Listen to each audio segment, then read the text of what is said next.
Hi friends, நார்த்தில் ட்ரெண்டிங்காக போயிட்டு இருக்க ஹிந்தி படமான துரந்தர் எப்படி இருக்குன்னு பார்ப்போம்.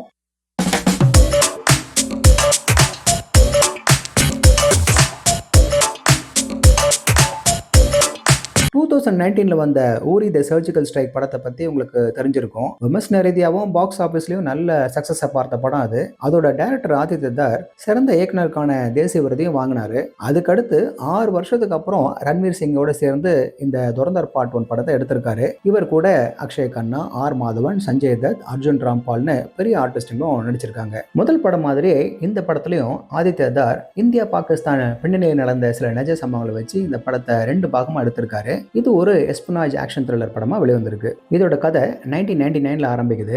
காந்தஹார்ல நடந்த இந்தியன் ஏர்லைன்ஸ் விமான 814 கடத்தல் சம்பவத்துக்கு அப்புறமா பயங்கரவாதிகளோட நடவடிக்கையிலிருந்து இந்தியாவை பாதுகாக்கிறதுக்கு intelligence bureau chief Ajay Sanyal operation துரந்த திட்டத்தை சப்மிட் பண்றாரு. இந்த ஆபரேஷனோட ஒரு பகுதியா அவர் ஜஸ்கிரத் சிங் ரங்கி ஏகேஏ அம்சா அலி மசாரிய பாகிஸ்தானுக்கு அனுப்புறாரு. அங்க அம்சா லியாரி பகுதியில் இருக்கிற ரெஹ்மான் டகேத் கும்பலுக்குள்ள இன்ஃபில்ட்ரேட் பண்றாரு. அந்த ரெஹ்மான் டகேட்டோட நம்பிக்கை பெறத்துக்கு அம்சா அலி மசாரி என்ன செய்தாரு? Intelligence bureau chief Ajay Sanyal இவரை எங்க ஏன் செலக்ட் பண்ணி உளவாளியா மாத்தினாரு? இந்த அம்சாலியோட பின்னணி தான் என்ன? ஆபரேஷன் துறந்தனால என்னென்ன தெரிய வரதான் இதோட மீது கதையே. இந்த படத்தோட டைரக்டர் ஆதித்ய தார் காந்தஹார் ஹைஜாக்கு, பார்லிமெண்ட் மேல நடந்த பயங்கரவாத தாக்குதல்னு ஆரம்பிச்சு நமக்கு சரியா அந்த மூட செட் பண்றாரு. அப்படியே நம்ம உளவாளி பாகிஸ்தானோட அண்டர் வேர்ல்டுக்குள்ள நுழையிறது, தீவிரமான கேங் வார்ஸ், கொடூரத்தை வெளிப்படுத்துற சீனிங்களோட சுவாரஸ்யமா கொண்டு போயிருக்காரு. குறைஞ்சது ஒவ்வொரு 20 நிமிஷத்துக்கும் ஹார்ட் ரேட் அதிகப்படுத்துற சீனுங்களா நிரம்பி இருக்கு. ஆனா இதுக்கு நடுவுல டிராமா நிதானமா விரியுது. ஆனா என்ன, இது கிட்டத்தட்ட ஒரு வெப் சீரிஸ் பார்த்தது போல இருக்கு. உதாரணத்துக்கு இந்த கிளைமேக்ஸ் எடுத்துக்கோங்க. குயிக்கா ஃபாஸ்ட் பேஸ்டா இருக்க வேண்டியது ஏதோ ரொம்ப நேரம் போகுது.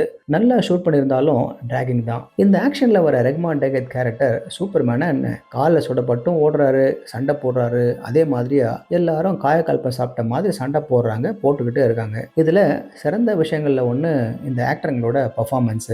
அதுல குறிப்பிட்டு சொல்லும்படியா அக்ஷய் கண்ணா இருக்காரு. இது பாகிஸ்தான்ல இருக்கிற கேங்ஸ்டர்ஸ், டெரரிஸ்ட் கூட்டத்துக்குள்ள ஊடுருவிய ஒரு இந்திய உளவாளியோட கதைன்னு இருந்தாலும் கேங்ஸ்டர் டிராமா தான் இதுல பெரும்பகுதியா இருக்கு. இந்த ஸ்பை ஆக்ஷன் த்ரில்லர்ல பாகிஸ்தான் மற்றும் பலுச்சிஸ்தான் அரசியல் பத்தியும் சில விவரங்களை பார்க்குறோம். இப்படி இருக்க இந்த இன்டென்ஸான டிராமாவில் ரொமான்ஸ் ட்ராக் தான் ஸ்பீட் பிரேக்கரு. மற்றபடி கொஞ்சம் அதீத வயலன்ஸோட இன்ட்ரெஸ்டிங்காக தான் போகுது. இதனால தான் இதுக்கு ஏ சர்டிஃபிகேட்டு. இதில் இந்தியாவுக்குள்ளே இருக்கவங்க தான் முதல் எதிரி, பாகிஸ்தான் அடுத்ததான டயலாக் வரும். அடுத்து இது புது இந்தியா, நீங்கள் எங்களை காயப்படுத்த விரும்புனீங்கன்னா உங்கள் வீட்டுக்கே வந்து வேட்டையாடுவோம்னு, மேலும் உலகில் நடக்கிற ஒவ்வொரு பயங்கரவாத தாக்குதலுக்கும் நேரடியாவோ இல்லை மறைமுகமாவோ பாகிஸ்தான் தொடர்புதான் இருக்குன்னு வருது. ஸோ நீங்கள் படத்தை பார்க்கறதுக்கான வாய்ப்பு உங்கள் அரசியல் நிலையை பொறுத்தது. ஓவராலாக துரந்தர் பகுதி 1 சொல்ல வந்ததை மழுப்பாமல் நேரடியாகவே சொல்லுது ஃபிக்ஷன்ற போர்வையில். இதுக்கு சப்போர்ட்டாக டாப் ஆர்டிஸ்ட்டுங்க கிட்ட இருந்து சாலிடான பர்ஃபார்மன்ஸு, ப்ரொடக்ஷன் வேல்யூஸு, மியூசிக்கு, கேமரான்னு இருக்கிறதால நிச்சயமாக இதை பார்க்கலாம். என்ன இது 3 மணி நேரம் 32 நிமிஷம் ஓடுற ஒரு நல்ல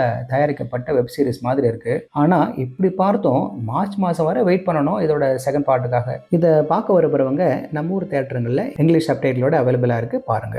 ஓகே ஃப்ரெண்ட்ஸ், இதே போல இன்னொரு சுவாரஸ்யமான படமரசத்தோட சந்திக்கிறேன். நன்றி.